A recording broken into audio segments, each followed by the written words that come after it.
महाराज एका बापानं पोराला सांगितलं, पोरा इकडे, हातातली बिडी पोराच्या हातात दिली आणि सांगितलं जा पेटून आण. पोरानं बिडी पेटवली, चुलीमध्ये पोरानं बिडी पेटवली आणि बापाकडे घेऊन येऊस तर ती मध्ये निम्म्यात विजून गेली. पोरग बापाकडे आला, बाप म्हणला रे बावळाटा, तुला साधी बिडी पेटवता आली नाही.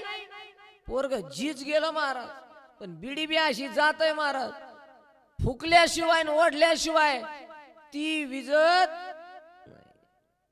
महाराज पोरग जीच गेलं, बिडी पेटली, काय बघा आता अजून नाही जिली.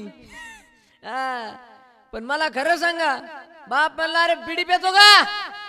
मग मला सांगा, ज्या बापाला वाटत असेल आपल्या पोरानं बिडी पिऊ नये, त्या बापानं सुद्धा जीवनातली बिडी नावाचा शब्द बंद केला पाहिजे, सिगरेट नावाचा चालू केला नाही दादा. स्वतः आपण आचरण केलं तर आपले लेकरं सुसंस्कारित होतील.